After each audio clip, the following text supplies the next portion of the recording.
Nothing really comes to you from outside of you. Everything comes to you from within your own consciousness. Everything comes to you from within your own inner feeling about yourself. Not according to what others think and feel about you, but your experiences come to you, your cursing or your blessing, your good or your evil comes to you out of your own inner consciousness. Think about us as the product of 3.5 billion years of evolution. I mean, we have struggled over all those billions of years to be alive and to match ourselves with reality. And so, because one of the things I've often wondered is, life is definitely difficult. There's no doubt about that. And it's unfair, and there's inequality and all of those things. And people are subject to all sorts of terrible things. But I also wonder, if you weren't actively striving to make things worse, just how much better could they be? I have never seen anybody who did extraordinary feats that didn't have extraordinary issues. It is the passion that gives you the power you need, but it is the pain from which you have the conviction about it. If you had not been through some pains, you would not have the burning to do what you do.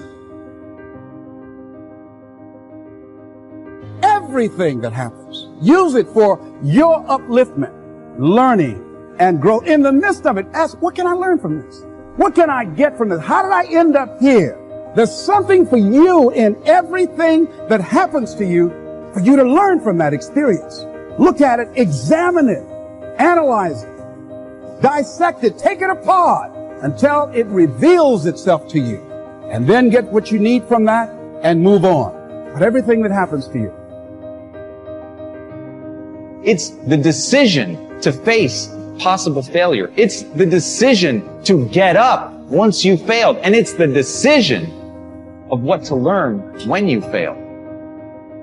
Do you learn that you're not good enough? Do you learn that you never should have tried? Or do you learn a lesson from the failure and get up and brush yourself off and remember that at the end of the day, you're going to go as far as you're willing to fight for, and that's it. And if you're willing to fight to go all the way, then you will go that far. You will set a new bar. You will define for people what is possible.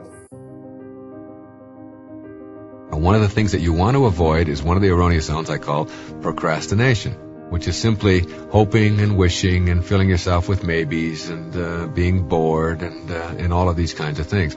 If you sit around and hope and wish and say maybe over and over and over again in your life, then you are simply going to be a person who is using up the present moment to fill it with wishes rather than with action. Procrastination is nothing more than a typical way to keep yourself from taking action in your life. And I have found, we just moved into a new home not too long ago, and we had about 200 boxes that had to be broken up in the garage.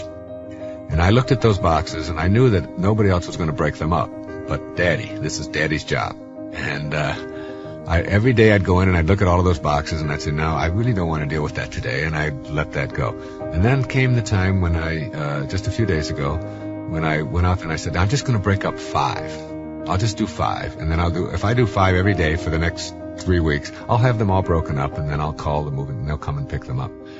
Well, that's the key to eliminating procrastination, because as soon as I did 5, I said, well, I can do 5 more. And I came in about an hour and a half later, and I had the entire job done. I found that to be true with virtually everything in my life. If I can put it off and put it off and put it off, but just do one sentence, and you got your letter written.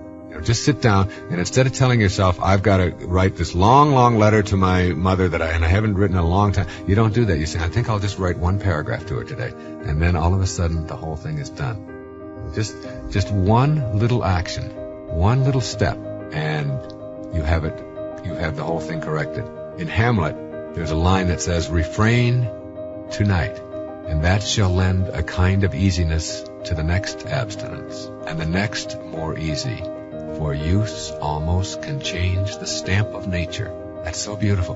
For use almost can change the stamp of nature. You can change your very nature by just refraining, by just doing something in the moment. So whatever it is right now, as soon as this tape is over, and it'll be over in just a few minutes, as soon as it's over, whatever it is that you've been procrastinating about or thinking about doing but haven't gotten around to do it, just do an opening on it. Just start it. And you'll find that that simple little act is what gets you going. And it's always ended. And where does that come from? It doesn't come from acting. It comes from thinking. Thinking makes it so. So rid your life of hoping and wishing and saying maybe and all of those kinds of things. And instead, move beyond that and say, anything I can visualize in my mind, if I can get it there and hold it there, I can act upon it. So I will act upon it in the now, in the working unit of your life, now, today, this moment.